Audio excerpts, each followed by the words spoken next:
प्रसंग यहां से प्रारंभ होता है कि सांडिल्य मुनि भगवान के परपौत्र वज्रनाभ को व्रज का दर्शन करा रहे हैं। ध्यान से सुनिएगा, भगवान के परपौत्र कौन है? वज्रनाभ। भगवान की लीला पूरी करने के बाद में वज्रनाभ भगवान की 16,100 पटरानियों को द्वारिका से लेकर के वृंदावन आ गए। लेकिन वृंदावन आकर के वज्रनाभ ने देखा कि यहां तो कोई भी नहीं है। सब ब्रजवासी भी ठाकुर जी के साथ ही विलीन हो गए विरह भाव में। वृंदावन में कुछ नहीं है, केवल जंगल है, गिरिराज जी हैं और श्री यमुना जी, और कुछ नहीं था। एक व्यक्ति नहीं था ब्रज वृंदावन में जब वज्रनाभ गए। कृष्ण वियोग में सब ब्रजवासी अंतर्ध्यान हो गए, विलीन। और या फिर ऐसा कहो कि ठाकुर जी लीला पूरी करके गोलोक धाम गए, सब ब्रजवासियों को संगे ही ले गए, कोई नहीं है ब्रज में। उस समय वज्रनाभ आए हैं तो वज्रनाभ बड़ी चिंता में आ जाते हैं कि मैं क्या करूं। और यहां पे माताओं की स्थिति ऐसी, कृष्ण विरह में सब रोती रहती हैं क्योंकि ठाकुर जी चले गए लीला पूरी करके। 8 पटरानियां तो भगवान के साथ चली गई, 16,100 राजकुमारियां जो भगवान की पत्नी थी वो वज्रनाभ के साथ वृंदावन आ गई। तो वज्रनाभ सोचने लगे अब मैं क्या करूं।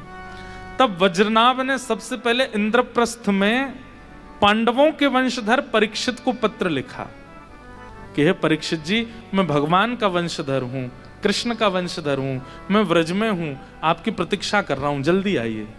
तो फिर इंद्रप्रस्थ दिल्ली से परीक्षित जी आए और उनसे उन्होंने कहा कि व्रज को मैं कैसे, यहाँ तो कोई भी नहीं है, यहाँ मैं कैसे रहूं और इसका मैं पुनरुत्थान कैसे करूं। मेरे पूर्वज यहाँ श्री कृष्ण रहे हैं, उनकी लीला स्थली आदियों का मैं कैसे दर्शन करूं। तब परीक्षित जी बोले भैया ये तो हमको भी नहीं पता, लेकिन एक व्यक्ति हैं जो भगवान के समय के अभी तक विराजमान है पृथ्वी पर। कौन? बोले भगवान के कुल पुरोहित सांडिल्य मुनि, उनको बुलाओ। सांडिल्य मुनि कहाँ है? बोले चित्रकूट में। तब चित्रकूट में सांडिल्य मुनि को पत्र भेजा गया कि आप वृंदावन आओ। तब वृंदावन आए, सांडिल्य मुनि वृंदावन आए हैं। शृणुतं दत्त चित्तो में रहस्यं ब्रज भूमिजं ब्रजनं व्याप्तिरित्युक्त्या व्यापनाद् ब्रज उच्यते। सांडिल्य मुनि कहते हैं ध्यान पूर्वक सुनना। क्या? बोले तुमने ये कैसे कह दिया कि ब्रज से सब चले गए? ये वही ब्रजमंडल है जहां कृष्ण लीला किया करते थे। बोले थे शब्द का प्रयोग मत करो यहां पर। वज्रनाभ बोले अब जो बात हो चुकी है उसमें थे शब्द ही तो प्रयोग करूंगा। तब सांडिल्य मुनि कहते हैं, बोले राजन यही तो बात है, इस व्रज वृंदावन को पहचानना बड़ा मुश्किल है। ये प्रत्यक्ष दृष्टि से नहीं दिखाई देता। ये प्रत्यक्ष दृष्टि से आपको सामान्य दिखेगा, पर ये प्रत्यक्ष दृष्टि से देखने वाली वस्तु नहीं है। ये प्रेम दृष्टि से देखने वाला है। और प्रेम दृष्टि से अगर तुम देखोगे तो तुम बैठे हो, पर तुम्हारे पीछे जो यमुना जी का घाट है वहां मुझे लीला दिख रही है। बोले क्या लीला दिख रही है? बोले अभी अभी श्याम सुंदर एक सखी के मटकी फोड़ करके भाज गए हैं और वो सखी श्याम सुंदर को ढूंढ रही है। और ये बात बताते बताते सांडिल्य मुनि रोने लगे। वज्रनाभ बोला ये कैसे हो सकता है, यहां तो कोई भी नहीं है, इनको कैसे दिख रहा है? वज्रनाभ कहते हैं और क्या दिख रहा है? तब सांडिल्य मुनि किसी कुंज में चले जाते हैं और कहते हैं देखो यहां से यशोदा मैया पीछे पीछे दौड़ती आ रही हैं, ठाकुर जी आगे आगे माखन लेकर के दौड़ रहे हैं। वज्रनाभ को कुछ भी अनुभव नहीं हो रहा है और सांडिल्य मुनि को लीलाएं दिख रही हैं। वज्रनाभ बोला मैं आपकी बात पर विश्वास कैसे करूं कि यहां लीला हो रही है। तभी सांडिल्य मुनि कहते हैं वज्रनाभ नीचे देखो। और जैसे ही वज्रनाभ नीचे देखते हैं तो क्या पाते हैं कि सांडिल्य मुनि खड़े हैं, वज्रनाभ खड़े हैं, आगे अभी तक कोई गया नहीं है, लेकिन तभी वहां गायों के खुरों के गड्ढे, ग्वाल बालों के खुरों के चरणों के चिन्ह और बीच में मध्यस्थ में श्री कृष्ण के चरण चिन्हों के दर्शन होने लगे।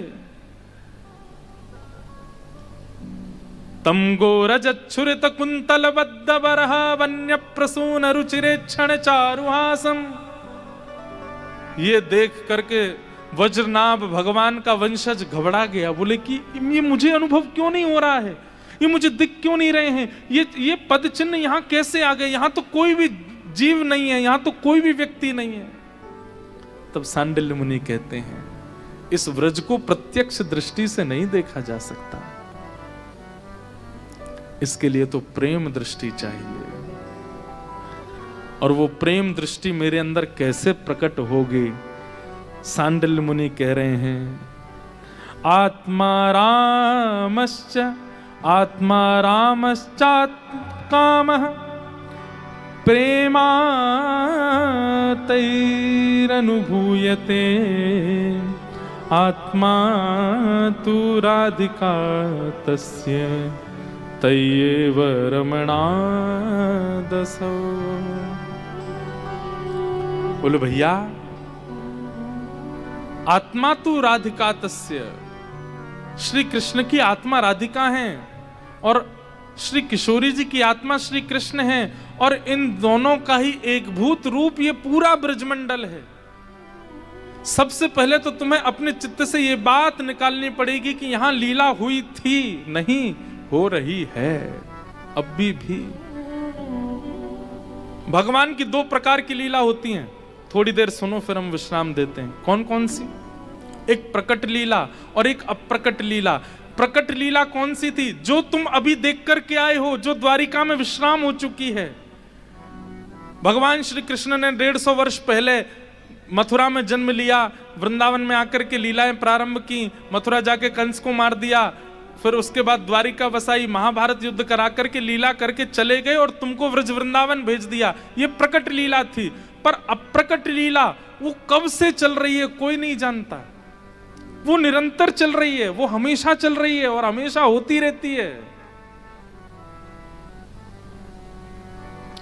उसको देखने के लिए सबसे पहले तुम्हें अपनी चित्त वृत्ति से यह भाव निकालना पड़ेगा कि ब्रज एक सामान्य स्थान है, एक भूमि है और यहां कभी लीला हुई थी, ये बात निकालनी पड़ेगी। व्रज श्री कृष्ण ही हैं और यहां लीला निरंतर हो रही है।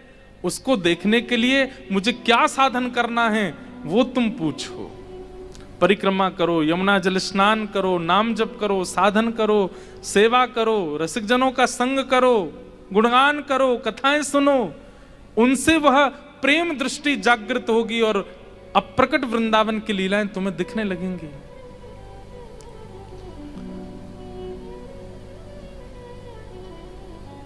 वज्रनाभ कहते हैं, मुझे और कोई लीला जो आपको दिख रही हो कृपा करके मुझे दिखाओ।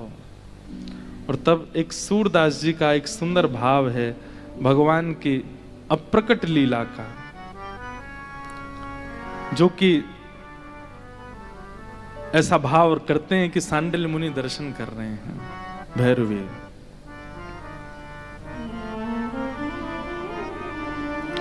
आहा, सांडिल्य मुनि ले गए हैं वज्रनाभ को यमुना जी के तट पर और कह रहे हैं,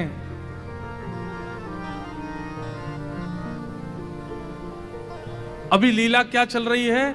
बोले श्री जी मान करके बैठ गई हैं और ठाकुर जी मना रहे हैं। बोले किस बात से मान करके बैठ गई हैं? बोले श्री जी जिद कर रही हैं कि लाला मैं तुम्हारी वंशी बजाऊंगी, ये जो तुम पूरे दिन वंशी बजाते रहो, या को मोह दो या को मैं धारण करूंगी और मैं या को नाद करूंगी। आहा, प्यारे तेरी वंशी नेक बजा, प्यारे तेरी वंशी नेक। सब लोग गाओ। इस भाव के बाद कथा को विश्राम देंगे। कैसी लीला चल रही है अप्रकट वृंदावन में, दर्शन करो।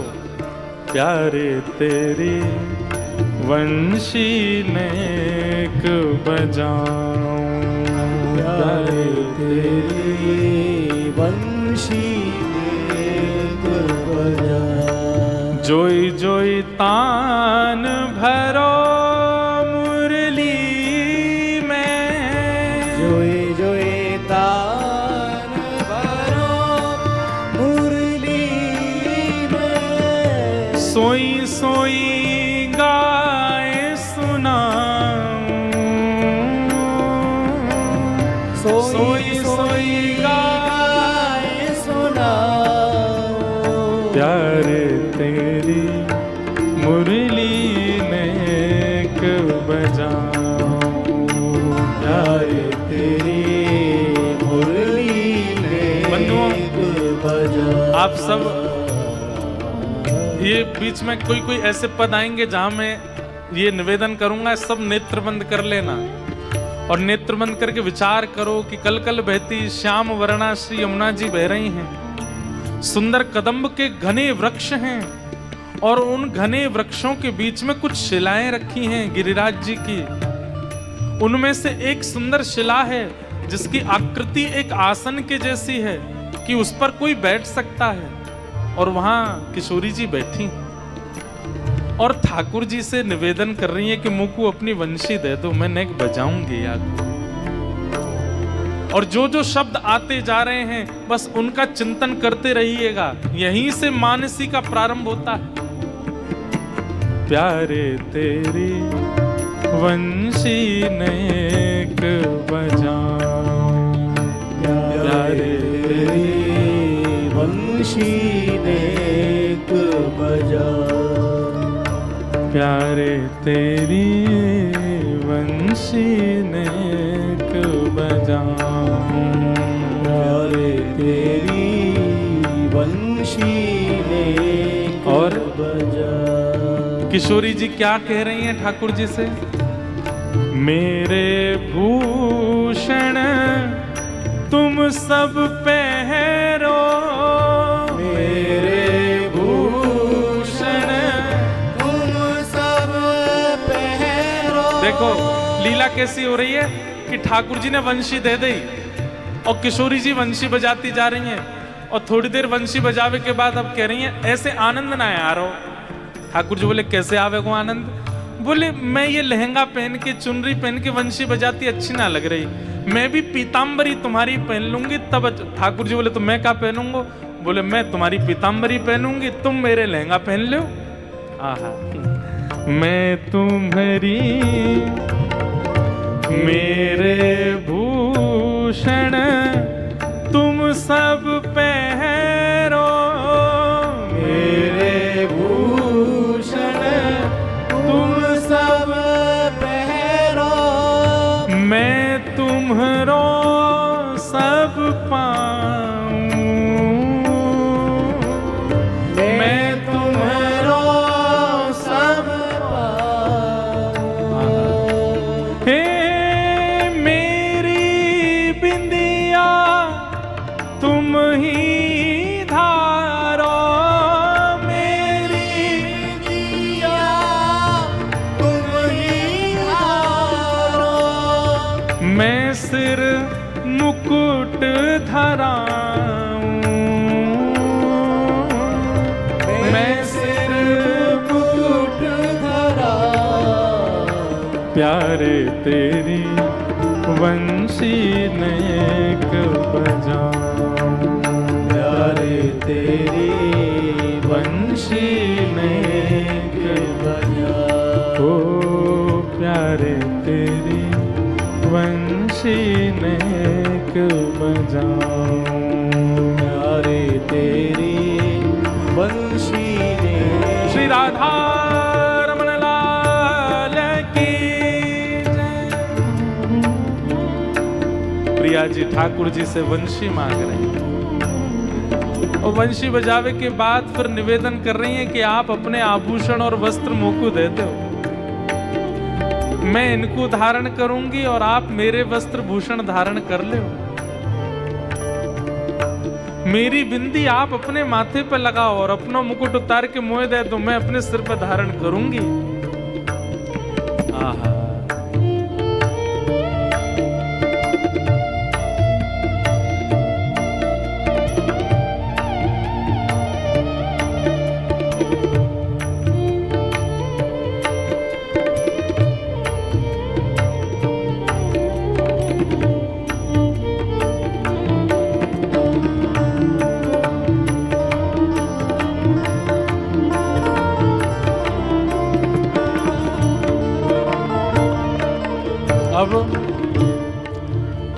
अब किशोरी जी जब हट कर लें तो फिर ठाकुर जी पर और कोई ऑप्शन बचता नहीं है।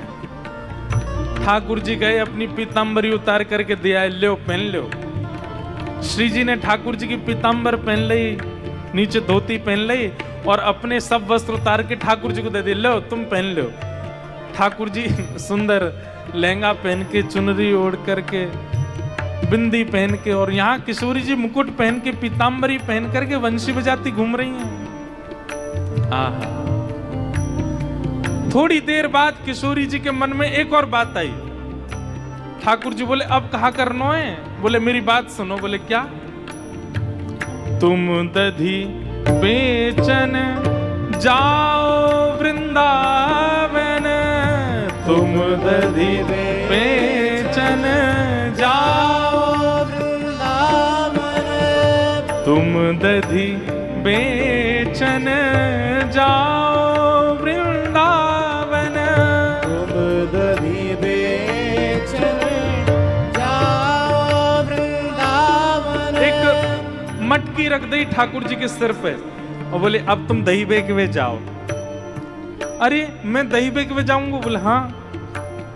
और सुनो, दही बेच के जो मिले ना, सोने के सिक्का या जो भी रत्न लाके मोह दियो, जाओ, मेरी आज्ञा, जाओ दही बेचवे जाओ। ठाकुर जी बोले मैं तो चलो जाऊंगा, आप कहा करोगी? बोले जो आप करते हो। बोले क्या? दही बेचवे जावे वाले इनको रास्ता रोको आप, मैं आपको रास्ता रोकूंगी। तुम दही बेचन जाओ वृंदावन, तुम दधी बेचन जाओ वृंदावन, और मैं मग रोकन आऊं, मैं मग रोकन आऊं। हे तुम्हारे सिर माखन की मटुकिया, तुम्हारे सिर माखन की मटुकिया, तुम्हारे सिर माखन की मटुकिया,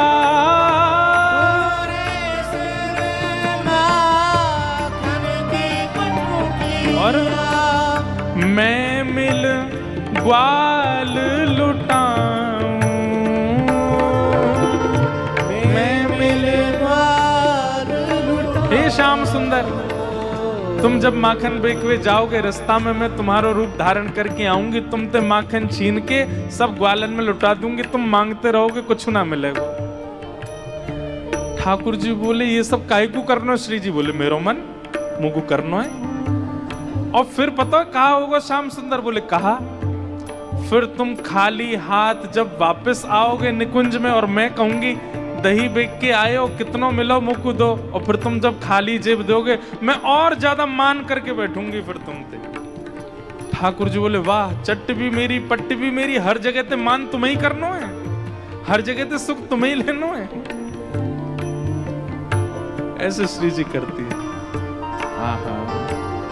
प्यारे तेरी वंशी नेक बजाऊं, प्यारे तेरी वंशी नेक बजाऊं, प्यारे तेरी वंशी नेक बजाऊं, प्यारे तेरी वंशी नेक बजाऊं। आहा। फिर ठाकुर जी बोले श्री जी एक मेरी बात सुनो। बोले कहा, आपने मुकुट पहन लियो है, पीतांबरी पहन ली है, वंशी हाथ में ले ली है, अब आप श्याम सुंदर हो, और मैंने चुनरी ओढ़ी है, मैंने लहंगा पहनो है, मैं मटकी सिर पर धरी हूं, मतलब मैं किशोरी हूं। आप ये बात मानती हो कि नहीं? तो किशोरी जी बोली हाँ मैं मानती हूं। बोले देख लो फिर बाद में पलटी हो मत। आप मान गई हो ना कि आप श्याम सुंदर हो, क्योंकि आप रास्ता रोकोगी, माखन लूटोगी, सब काम करोगी, तो आप श्याम सुंदर हो। किशोरी जी बोली हाँ मैं श्याम सुंदर हूं, और मैं ये सब श्रृंगार पहन के मटकी बेच मक्खन लेके जा रहा हूं, तो मैं किशोरी हूं। बोले हाँ आप किशोरी हो। जब सब भावन में आप श्याम सुंदर बन रहे हो, तो मैं सब भावन में किशोरी क्यों नहीं बनूं? किशोरी जी बोली मतलब? बोले किशोरी जी मतलब सर्वांगीण भाव से जब मैं किशोरी हूं, तो किशोरी ही मान करती हैं, तो मान भी मैं करूंगा, आप नहीं करोगी।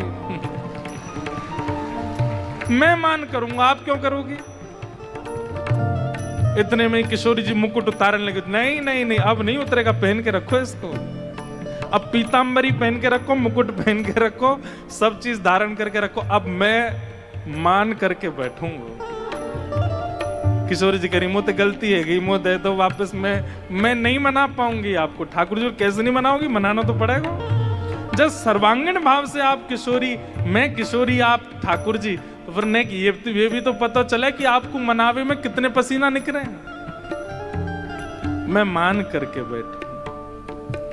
तब अंत में श्री जी मान गई इस बात को भी, और कह रहे हैं आहा माननी बन के मान करो तुम, माननी बन के मान करो,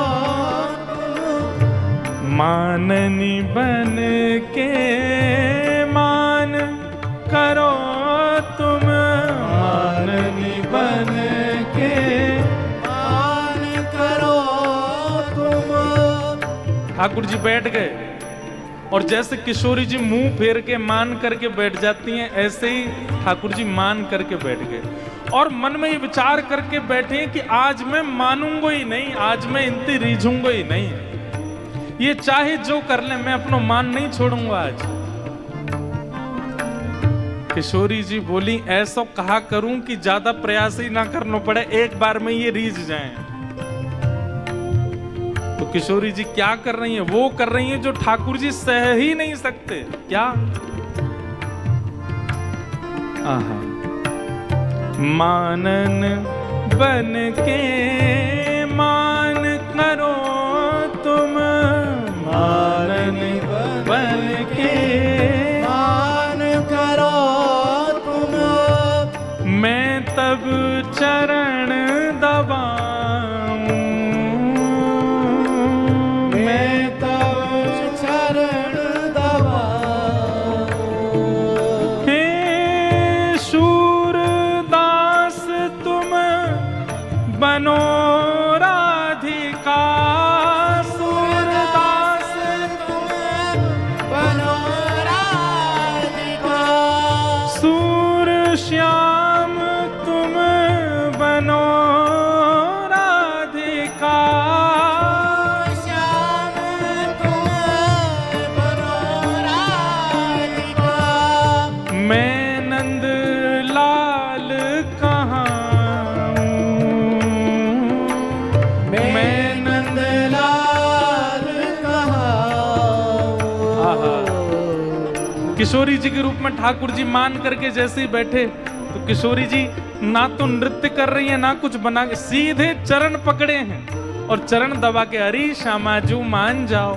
जैसे ही किशोरी जी ने चरण पकड़े, ठाकुर जी घबरा गए, घबरा करके तुरंत उठ करके बैठ। अरे नहीं नहीं नहीं श्यामाजू जी कहा कर रही हो? अरे तुम मान कर रहे हो, भूल क्यों गए? ना मोह मान ना करनो। हे श्यामाजू यही में भलाई है कि आप तो राधिका बन के ही रहो और मैं ही श्याम सुंदर हूं। मेरे अधिकार है आपको मनानो, मैं मान नहीं करूंगा आपसे। सूर श्याम कहे बनो राधिका, सूर श्याम बनो राधिका, मैं नंद लाल कहाँ हूँ, मैं नंद लाल कहाँ हूँ। प्यारे तेरी वंशी नेक बजाऊं, प्यारे तेरी वंशी नेक बजाऊं, ओ प्यारे तेरी वंशी नेक बजाऊं, प्यारे तेरी वंशी नेक बजाऊं, वंशी नेक बजाऊं, वंशी नेक बजाऊं, प्यारे तेरे वंशी नेक बजाऊं, प्यारे तेरी वंशी नेक बजाऊं, प्यारे तेरे वंशी नेक बजाऊं, प्यारे तेरी जय जय श्री राम, जय जय जय जय श्री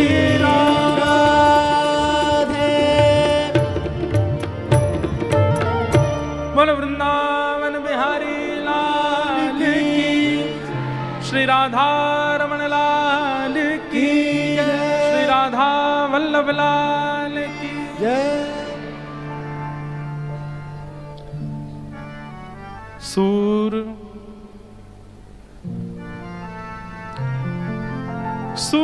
श्याम तुम कहे राधिका, मैं नंदलाल कहाँ, मैं नंदलाल कहाँ, प्यारे तेरी वंशी नेक बजाऊं, प्यारे तेरी वंशी नेक बजाऊं। ऐसी एक लीला का अनुभव करा रहे हैं सांडिल्य मुनि, और बैठा हुआ भगवान का वंशज वज्रनाभ रुदन कर रहा है कि मुझे क्यों नहीं दिखता है,